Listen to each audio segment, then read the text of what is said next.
Allah, mari kembali sepenuh hati kita menyampaikan puji dan syukur kepada Allah Subhanahu wa Ta'ala, di mana pada pagi hari ini hanya atas izin dan rahmat Allah Juala bersama-sama kita telah dapat melaksanakan pembacaan ayat-ayat suci Al-Quran yang bersama-sama kita mengawalinya dengan ayat ke-89 sampai dengan ayat ke-93. Mudah-mudahan atas segala kesabaran, perjuangan, dan ikhtiar di dalam kita menyiapkan diri dan melaksanakan pembacaan ayat-ayat ini, semoga Allah Subhanahu wa Ta'ala membukakan pintu rahmat, barokah, dan hidayahnya untuk kita semuanya. Amin ya Rabbal Alamin. Nah, baiklah Bapak dan Ibu, sebelum bersama-sama kita menelusuri pesan-pesan terbaru yang terdapat pada ayat-ayat baru di pagi hari ini, mari bersama-sama kita sebagaimana biasanya mereview ataupun mengulang sedikit dari ayat-ayat yang telah kita baca sebelumnya. A'udzubillahi minasyaitonirrajim. Aku berlindung kepada Allah dari segala godaan syaitan yang terkutuk. Bismillahirrahmanirrahim, dengan menyebut nama Allah yang Maha Pengasih lagi Maha Penyayang. Dari ayat-ayat yang telah sama-sama kita baca kemarin, yaitu mulai dari ayat 85 sampai dengan ayat ke-88, bahwa betapa syaratnya pesan-pesan yang telah Allah hadirkan untuk kita semuanya. Bagaimana Allah mengajak kita semuanya memikirkan dan memahami bagaimana hubungan antara satu ciptaan Allah dengan ciptaan Allah yang lainnya.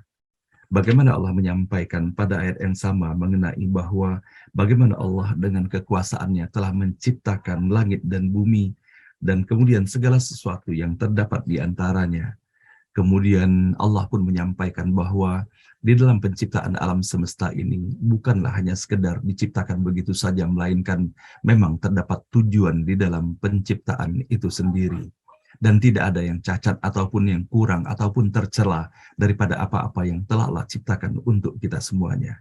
Dan bagaimana sesungguhnya Bapak dan Ibu yang dirahmati Allah, Allah mentautkan pula semuanya sesuatu yang segala yang kita dapati secara fisik tersebut dengan sesuatu yang ada di dalam diri, yaitu dengan kapasitas dan potensi kita sesungguhnya untuk memberikan maaf, dalam pengertian bahwa maaf itu seharusnya dan sepatutnya datang dari hati. Maka bagaimana hubungan antara segala sesuatu yang bersifat fisikal itu sendiri dengan hati kita sendiri.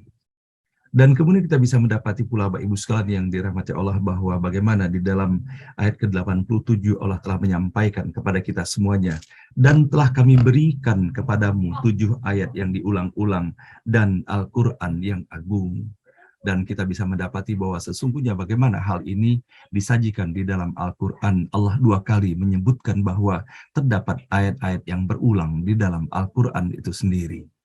Maka selain yang kita dapati pada ayat ke-87 pada surah ke-15 ini, Allah Subhanahu wa Ta'ala menyampaikan untuk menjadi perhatian kita semuanya, sebagaimana Allah menyampaikan dalam surah Az-Zumar, dalam surah ke-39 pada ayat ke-23.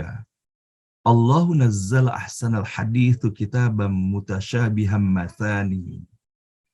Taqsha'irru minhu juludul ladzina yakhshawna rabbahum.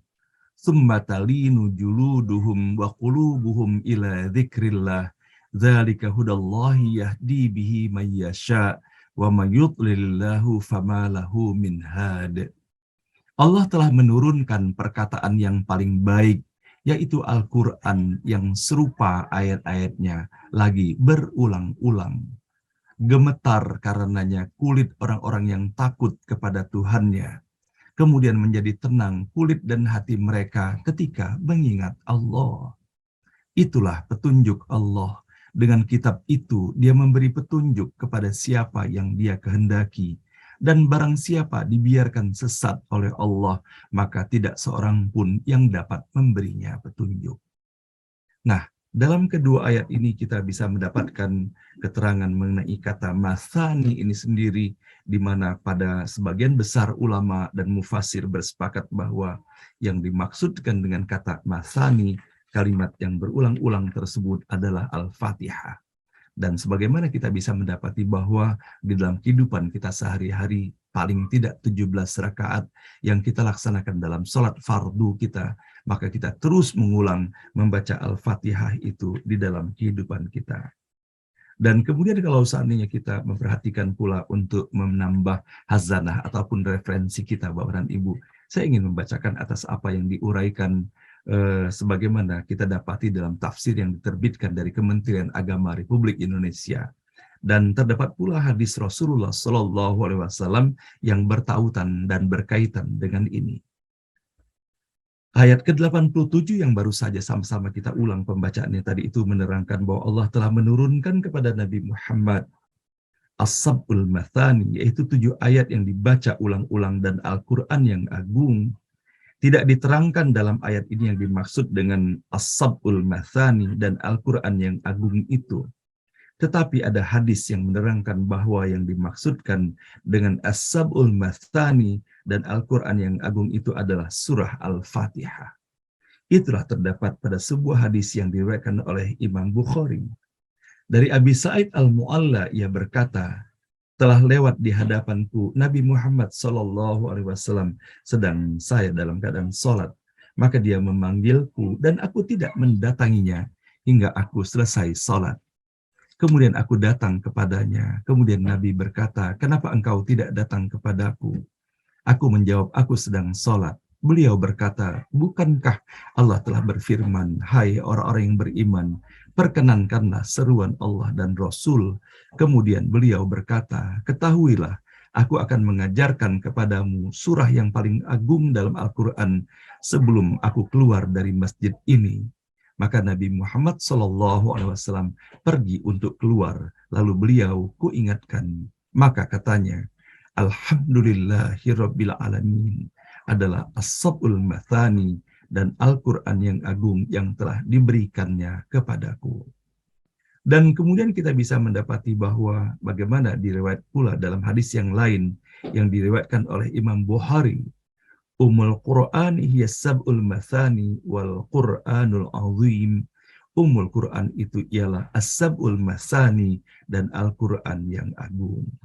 Nah, inilah Bapak dan Ibu yang dirahmati Allah, walaupun kita bisa mendapati pula bahwa beberapa ulama yang lain dan mufassir mengatakan bahwa yang dimaksudkan dengan sab'ul mathani itu adalah merupakan kumpulan daripada surah-surah panjang yang terdapat di dalam Al-Qur'an, yaitu adalah surah Al-Baqarah, surah Ali Imran, surah Al-Maidah, surah An-Nisa, Al-A'raf, Al-An'am, dan At-Taubah atau Al-Anfal. Surah-surah yang 7 ini disebut As-Sab'ul Mathani, karena dalam surah yang 7 ini diulang-ulang penyebutan kisah-kisah, hukum-hukum, ketauhidan, dan lain-lain. Akan tetapi pendapat ini bertentangan dengan hadis-hadis sahih di atas.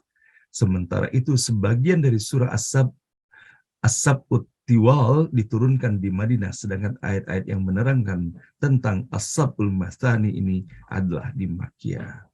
Disebut As-Sab'ul Mathani 7 berulang-ulang karena surah Al-Fatihah itu terdiri atas 7 ayat yang diulang-ulang membacanya pada setiap rakaat dan sholat. Seorang muslim sekurang-kurangnya salat 17 rakaat dalam sehari semalam. Oleh karena itu mereka sekurang-kurangnya membaca Al-Fatihah 17 kali dalam sehari semalam. Disebut Al-Quran yang agung karena isi surah Al-Fatihah itu merupakan pokok-pokok isi dari seluruh Al-Quran dan sesuai pula dengan maksud hadis yang telah sama-sama kita baca di atas.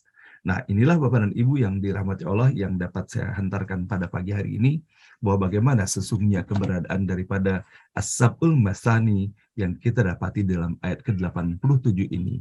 Dan betapa kalau saatnya kita memperhatikan kandungan yang terdapat di dalam surah Al-Fatihah itu sendiri, maka maha benarlah Allah Subhanahu wa Ta'ala yang telah menjadikan Al-Quran itu sebagai surah pembuka dan sekaligus ummul Quran, sebagaimana yang telah dihantarkan dan ditegaskan oleh Rasulullah Sallallahu Alaihi Wasallam.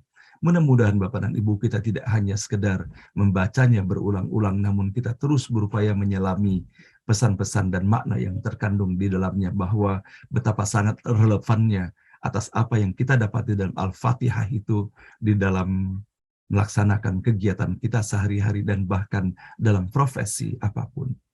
Sebagaimana kita dapati Bapak dan Ibu, Rasulullah SAW menyampaikan innamal a'malu binniyat, bahwa setiap apapun yang kita lakukan itu tergantung bagaimana kita menempatkan dan kita menyematkan nilai yang memahkotai atas apa yang kita lakukan itu. Maka ketika kita mengawali segala perbuatan kita dengan mengucapkan Bismillahirrahmanirrahim, bahwa kita melakukan pekerjaan itu atas nama Allah Subhanahu wa Ta'ala, bukan hanya untuk kepentingan diri dan pribadi kita, bahwa itu adalah untuk Allah Subhanahu wa Ta'ala.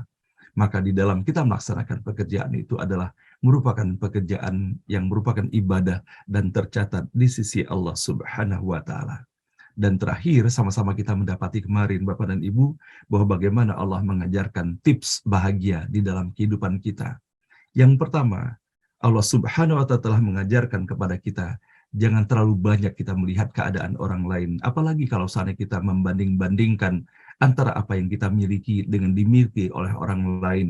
Karena sesungguhnya inna akramakum indallahi atqakum, bahwa sesungguhnya kita hanya boleh iri dan memandang ingin mendapatkan yang lebih baik ataupun sama dengan yang dimiliki oleh orang lain adalah semata-mata dari sisi ketakwaannya. Karena yang bernilai, yang tercatat di sisi oleh Allah Subhanahu wa Ta'ala, kemuliaan seseorang itu hanyalah dilihat dari sisi ketakwaannya. Namun kalau seandainya kita mendapati dalam kehidupan ini terdapat kelebihan-kelebihan tertentu pada seseorang, namun kemudian hal itu tidak kita rasakan pada diri kita sendiri, maka sesungguhnya Allah mengingatkan kepada kita semua, janganlah engkau menatapkan pandangmu atas apa yang kami berikan kepada golongan tertentu di antara mereka, dan janganlah kau bersedih hati terhadap mereka. Maka mudah-mudahan Bapak dan Ibu yang dirahmati Allah, dengan tidak terlalu banyak kita mendongak ke atas melihat segala kelebihan secara materi atau secara fisik kepada orang lain, maka insya Allah akan membuat kita lebih bahagia lagi di dalam kehidupan ini. Dan begitupun sebaliknya, ketika kita menjadikan referensi keimanan dan ketakwaan seseorang, maka itulah yang terbaik bagi kita. Semoga Allah berikan motivasi agar kita pun dapat meningkatkan keimanan dan ketakwaan kita kepada Allah Subhanahu wa Ta'ala. Dan berikutnya Allah menyampaikan pesan luar biasa bagi kita semuanya, adalah bagaimana Allah memerintahkan kepada kita, wahfid janahaka lil mu'minin, dan rendahkanlah sayapmu dengan lemah lembut kepada orang yang beriman. Sebagaimana telah sama-sama kita bahas kemarin, itu adalah bagaimana Allah telah memerintahkan pula kepada kita untuk merendahkan sayap kita, memberikan pengayoman, memberikan kasih sayang, terutama kepada ayah dan ibu kita yang telah melahirkan, mendidik, dan membesarkan kita semuanya. Mudah-mudahan Bapak dan Ibu kita bisa melaksanakan sepenuh hati karena Allah atas apa-apa yang telah sajikan di dalam ayat-ayat yang telah sama-sama kita baca kemarin. Dan kini tiba gilirannya kita menelusuri beberapa ayat yang kita baca dari ayat 89 sampai dengan ayat ke-93. A'udzubillahi minasyaitonirrajim. Bismillahirrahmanirrahim. Pada ayat ke-89, wa qul inni anan nadhirul mubin, dan katakanlah aku adalah pemberi peringatan yang jelas. Di dalam ayat ini ketika kita menjadikan salah satu referensi kita adalah tafsir Abdullah Yusuf Ali, maka ulama ini menyampaikan bahwa pada masa kerasulannya Al-Mustafa berbicara serba terbuka dan terhadap kejahatan tak kenal kompromi. Kejahatan dicela dalam kata-kata yang tanpa selubung. Mubin mengandung makna terbuka dan jelas, yakni bebas dari segala dari segala kebimbangan ataupun kemenduaan daripada apa-apa yang dijelaskan tersebut. Tidak ada kategori ambiguity dalam apa yang disampaikan oleh Rasulullah, begitu jelas dan terangnya.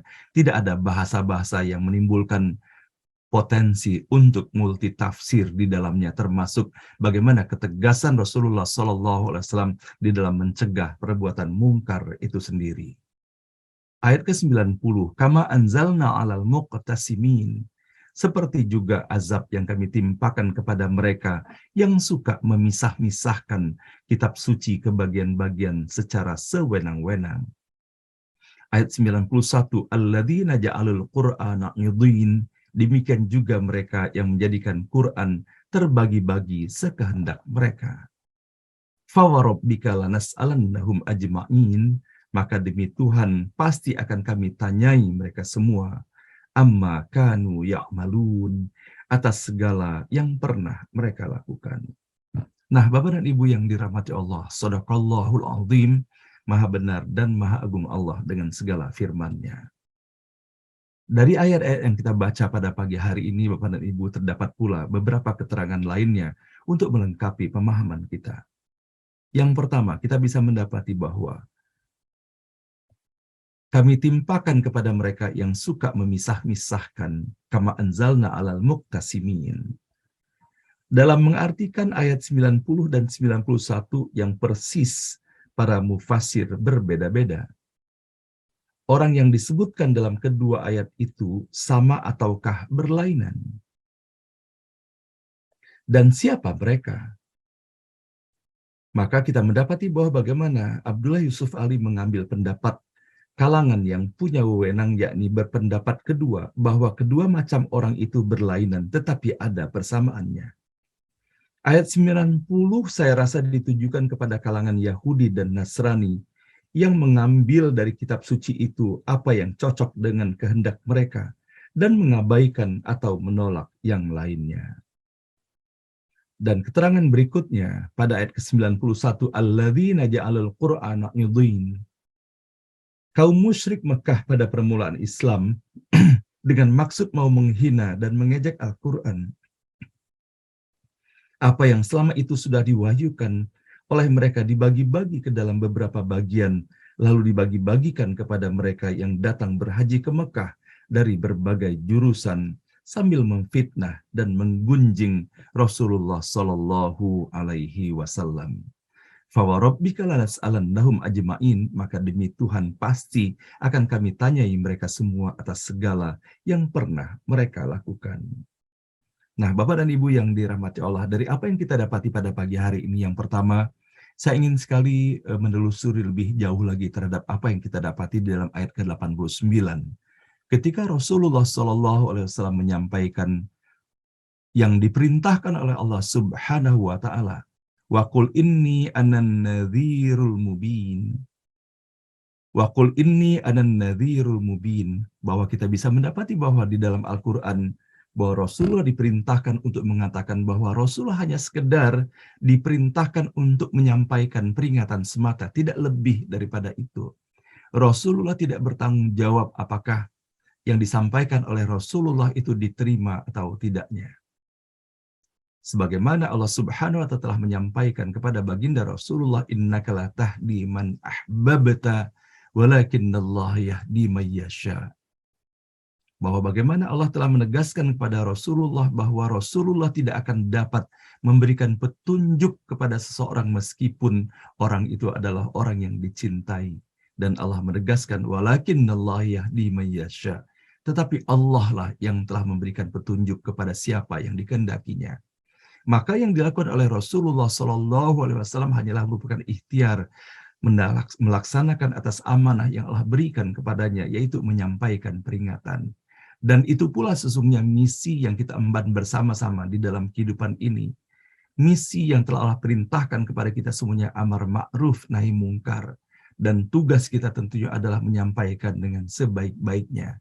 Tetapi apakah seseorang ataupun sekelompok orang itu mengikuti atau tidaknya, itu bukanlah tanggung jawab kita di hadapan Allah Subhanahu wa Ta'ala.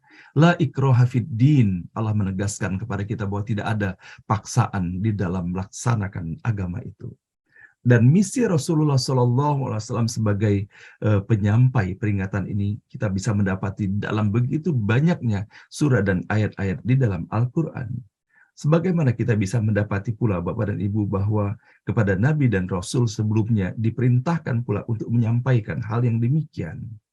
Di dalam surah Al-Ma'idah ayat ke-19 kita bisa mendapati bahwa, wahai ahli kitab, sungguh Rasul kami telah datang kepadamu menjelaskan syariat kami kepadamu ketika terputus pengiriman Rasul-Rasul, agar kamu tidak mengatakan, tidak ada yang datang kepada kami, baik seorang pembawa berita gembira maupun seorang pemberi peringatan. Sungguh telah datang kepadamu pembawa berita gembira dan pemberi peringatan, dan Allah Maha Kuasa atas segala sesuatu. Maka Bapak dan Ibu yang dirahmati Allah, bahwa kita bisa mendapati bagaimana di dalam ayat ini Allah menyampaikan bahwa di antara misi para nabi dan rasul itu adalah menyampaikan berita gembira tentunya bagi orang-orang yang beriman kepada Allah Subhanahu wa Ta'ala dengan kebahagiaan yang didapatkannya, secara hakiki dalam kehidupan dunia, apalagi nanti di dalam kehidupan akhirat. Namun begitu pula para nabi dan rasul menyampaikan peringatan-peringatan kepada orang yang mengingkari dan tidak percaya terhadap apa yang telah diturunkan oleh Allah kepada para nabi dan rasulnya. Dan kemudian kita bisa mendapati pula bahwa bagaimana di dalam ayat ke-184 pada surah Al-A'raf, awalam yatafakkaru ma bisahibihim min jinnatin in huwa illa nadhirum mubin. Dan apakah mereka tidak merenungkan bahwa teman mereka, yaitu Muhammad, tidak gila? Dia tidak lain hanyalah seorang pemberi peringatan yang jelas. Maka inilah misi yang ditegaskan dan diembankan kepada Nabi Muhammad Sallallahu Alaihi Wasallam. Dan kita bisa melihat bahwa ibu sekalian bahwa bagaimana di dalam ayat ke-188 Nabi Muhammad Sallallahu Alaihi Wasallam diperintahkan untuk menyampaikan kepada kaumnya ketika mendapati bahwa kaumnya sebagian besar tidak mengikuti atas apa yang telah disampaikannya. Maka di dalam ayat 188 ini Allah memerintahkan, katakanlah wahai Muhammad, aku tidak kuasa mendatangkan manfaat maupun menolak mudarat bagi diriku sendiri, kecuali apa yang dikehendaki Allah. Sekiranya aku mengetahui yang gaib, niscaya aku membuat kebajikan sebanyak-banyaknya dan tidak akan ditimpa bahaya. Aku hanyalah pemberi peringatan dan pembawa berita gembira bagi orang-orang yang beriman.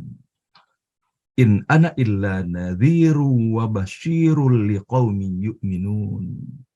Nah, sehingga menjadi jelaslah bagi kita semua, Bapak dan Ibu yang dirahmati Allah, bahwa keberadaan Nabi Muhammad SAW adalah semata-mata menyampaikan berita gembira bagi kita semuanya. Semoga Allah memberikan keistiqomahan dalam iman dan Islam bagi kita semuanya. Dikarenakan berita gembira tersebut begitu jelas dan nyatanya disampaikan melalui ayat ke-188 ini, berita gembira hanyalah untuk dan bagi orang-orang yang beriman. Dan kemudian kita bisa mendapati pula dalam surah Hud pada ayat kedua, agar kamu tidak menyembah selain Allah, sesungguhnya aku, Muhammad, adalah pemberi peringatan dan pembawa berita gembira darinya untukmu. Dan pada ayat ke-12, maka boleh jadi engkau, Muhammad, hendak meninggalkan sebagian dari apa yang diwahyukan kepadamu, dan dadamu sempit karenanya, karena mereka akan mengatakan, mengapa tidak diturunkan kepadanya harta kekayaan atau datang bersamanya malaikat? Sungguh engkau hanyalah seorang pemberi peringatan dan Allah pemelihara segala sesuatu. Walaqad arsalna Nuhan ila qaumihi inni lakum nadhirum mubin. Bahwa bagaimana kepada Nabi Nuh pun secara khusus Allah menyampaikan, dan sungguh kami telah mengutus Nuh kepada kaumnya, dan dia berkata, sungguh aku ini adalah pemberi peringatan yang nyata bagimu. Dalam surah ke-22 pada ayat ke-49, Qul ya ayyuhan nasu innama annalakum nadhirum mubin. Katakanlah Muhammad, wahai manusia, sesungguhnya aku diutus kepadamu sebagai pemberi peringatan yang nyata. In ana illa nadhirum mubin. Dalam surah Asy-Syu'ara, aku ini hanyalah pemberi peringatan yang jelas. Maka Bapak dan Ibu yang dirahmati Allah, bahwa betapa melalui ayat ke-89 pada pagi hari ini, Allah bukakan jendela-jendela yang begitu banyak bagi kita semuanya, sehingga kita mendapatkan landasan yang sangat jelas bahwa Nabi Muhammad SAW tidaklah seperti halnya Nabi dan Rasul terdahulu yang hanya diutus kepada kaumnya, tetapi Nabi Muhammad diutus kepada seluruh umat manusia, sebagaimana kita dapati pula di dalam ayat ke-49 pada surah Al-Hajj, pada surah ke-22 ini. Nah, Bapak dan Ibu yang dirahmati Allah, sebagaimana disampaikan bahwa ma'arsalnaka illa rahmatan lil alamin, bahwa Nabi Muhammad itu tidak diutus melainkan menjadi rahmat bagi seluruh alam semesta. Nah, mendapati Bapak dan Ibu atas apa yang disampaikan di dalam ayat ke-89 ini, semoga kita bisa memahami dan merefleksikan hal ini di dalam kehidupan kita sehari-hari. ketika kita mendapati bahwa setiap kita adalah pemimpin dan kepada setiap pundak kita diembankan amanah dari Allah Subhanahu wa taala, yaitu apakah kepada keluarga, apakah itu kepada orang-orang yang berada di seputar kita, di dalam korporasi ataupun di dalam pemerintahan dan sebagainya, maka tugas kita sebagai pemimpin adalah menyampaikan peringatan dan berita gembira itu sendiri. Nah, Bapak dan Ibu yang dirahmati Allah, mudah-mudahan melalui ayat-ayat yang kita baca pada pagi hari ini, kita pun diberikan keistiqomahan untuk tidak pernah berhenti menyampaikan pesan-pesan kebaikan itu. Dan memohon kepada Allah, semoga Allah bukakan jalan yang sebaik-baik dan seluas-luasnya agar kita terus istiqomah di dalam menyampaikan pesan-pesan kebaikan ini. Apapun yang kita dapati Bapak dan Ibu, semoga kesabaran yang telah diberikan kepada Nabi Muhammad SAW, termasuk pula keteladanannya di dalam menyikapi penolakan-penolakan yang dihantarkan kepadanya. Semoga kita pun bisa melaksanakannya penuh keistiqomahan, apalagi kalau sana kita membandingkan atas apa yang kita dapati dalam kehidupan ini jauh dibandingkan dengan beratnya yang dihadapi oleh Rasulullah Shallallahu Alaihi Wasallam, apalagi dengan dukungan media yang luar biasa sekarang ini Bapak Ibu sekalian, dengan teknologi yang begitu lengkapnya, maka tentunya kemudahan kita untuk menyampaikan pesan-pesan kebaikan di dalam kehidupan ini semakin leluasa pula. Dan kalau kita memperhatikan bahwa bagaimana perintah Rasulullah Shallallahu Alaihi Wasallam bukan hanya kepada seseorang atau kepada sekelompok orang, tetapi perintah Rasulullah itu kepada kita semuanya. Balighu anni walau ayat. Sampaikanlah pesan dari Rasulullah itu tentang kebaikan-kebaikan itu, walaupun hanya satu potong ayat. Nah, Bapak dan Ibu yang dirahmati Allah, kalau seandainya kita memperhatikan terhadap apa yang telah Allah perintahkan dan terhadap apa yang telah disampaikan oleh Rasulullah Shallallahu Alaihi Wasallam, maka benar-benar hidup ini adalah perjuangan bagi kita semuanya. Dunia ini adalah bukan tujuan kita adalah akhirat. Maka untuk mencapai akhirat dalam keridhaan Allah Subhanahu wa taala, maka perjalanan mendaki di dalam kehidupan ini adalah merupakan perjuangan yang tiada henti sampai dengan kita menghadap Allah Subhanahu wa taala. Dan kita bisa mendapati pula Bapak Ibu sekalian bahwa bagaimana di dalam ayat ke-90 dan 91 sebagaimana tadi yang telah dijelaskan dalam uraian tafsir Abdullah Yusuf Ali ini, bahwa selalu saja di dalam kehidupan ini akan ada seseorang ataupun sekelompok orang yang berupaya memecah ataupun menghalangi dari pesan-pesan kebaikan yang kita hantarkan di dalam kehidupan ini. Dan inilah yang disebutkan di dalam ayat ini, betapa para mufasir pun mengambil beberapa angle di dalam mengartikan pesan yang dimaksudkan di dalam ayat ini, yaitu mereka-mereka yang memisah-misah atau yang memecah-mecah daripada Al-Quran itu sendiri. Termasuk sebagaimana kita dapati pada pagi hari ini, mereka hanya mengambil ayat-ayat yang sesuai dengan keinginan ataupun selera mereka, namun mereka meninggalkan ayat-ayat yang bertentangan dengan keinginan dan selera mereka. Nah, maka tentunya ketika diingatkan kepada kita semuanya melalui ayat-ayat ini bahwa betapa perbuatan-perbuatan dan sikap-sikap seperti ini telah dilakukan oleh pengikut-pengikut Nabi Musa alaihissalam dan juga kepada pengikut Nabi Isa alaihissalam, bahwa mereka telah melakukan pembohongan dengan menutup-nutupi ayat-ayat tertentu dan hanya membuka pada ayat-ayat yang lainnya. Semoga hal ini tidak berlaku pula kepada kita Bapak dan Ibu yang dirahmati Allah. Sebagaimana kita bisa mendapati bahwa harus secara utuh kita memahami dan melaksanakan atas apa yang telah dititahkan kepada kita semuanya, sebagaimana Allah menyampaikan pesan-pesan yang begitu banyaknya di dalam Al-Quran. Dan Rasulullah pun mengingatkan kepada kita, udkhulu fis-silmi kaffah. Maka kita diminta memasuki agama Islam dan melaksanakan pesan-pesannya secara utuh, bukan mengambil hanya sepotong-sepotong yang kita inginkan sementara meninggalkan hal-hal yang tidak kita inginkan atau kita anggap merugikan segala sesuatu yang kita dapati di dalam kehidupan ini. Nah, Bapak dan Ibu yang dirahmati Allah, inilah yang kita dapati. Semoga menjadi kehati-hatian bagi kita semuanya bahwa segala sesuatu yang kita lakukan akan tercatat di sisi Allah Subhanahu wa taala. Dan Allah tegaskan di dalam hal ini, fawarabbika lanas'alannahum ajma'in. Maka demi Tuhan pasti akan kami tanyai mereka semuanya amma kanu ya'malun, atas segala yang pernah mereka lakukan di dalam kehidupan ini. Dan sebagaimana pula yang telah kita sampaikan di awal acara ini, bagaimana Rasulullah SAW mengingatkan kepada kita semuanya bahwa kita semuanya adalah pemimpin dalam kapasitas apapun, radius apapun kepemimpinan kita itu. Wa kullukum mas'ulun ar-ra'iyatihi, dan setiap pemimpin itu akan dimintai pertanggungjawabannya di hadapan Allah Subhanahu wa taala. Apapun peran kita, apakah peran kita sebagai anak, kita akan diminta pertanggungjawaban oleh Allah Subhanahu wa taala atas apa yang telah kita lakukan kepada ayah dan ibu kita. Apa yang telah kita lakukan kepada saudara-saudara kita, dan apa yang telah kita lakukan kepada sahabat kita, kepada komunitas kita, kepada masyarakat kita. Dan begitu pun sebagai orang tua, kita akan diminta pertanggungjawaban dari Allah Subhanahu wa taala atas apa yang telah kita sampaikan dan telah kita lakukan kepada anak-anak dan keturunan kita semuanya. Sejauh mana concern yang kita berikan kepada anak dan keturunan kita semuanya? Apakah lebih dominan yang kita perhatikan, yang kita penuhi adalah tugas dan kewajiban kita agar mereka terselamatkan secara fisik, secara materi, ataukah kita telah menempatkan pula diri kita untuk menyelamatkan pula mereka dalam kehidupan dunia dan akhirat? Sebagaimana Allah telah menyampaikan, "Qu anfusakum wa ahlikum nara", bahwa peliharalah dirimu dan keluargamu dari azab api neraka itu. Mudah-mudahan Bapak dan Ibu yang dirahmati Allah, kita terus berupaya dan berikhtiar memohon kepada Allah memberikan bimbingan dan kekuatan kepada kita semuanya.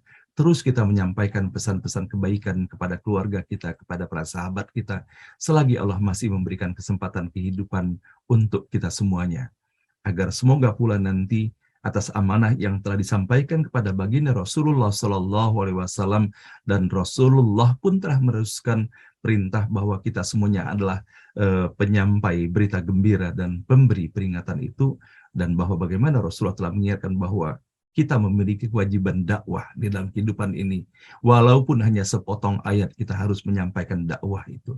Dakwah kepada suami, dakwah kepada istri, dakwah kepada anak-anak kita, kepada sahabat-sahabat kita, dan bahkan kepada masyarakat kita, bangsa dan negara kita seluas-luasnya.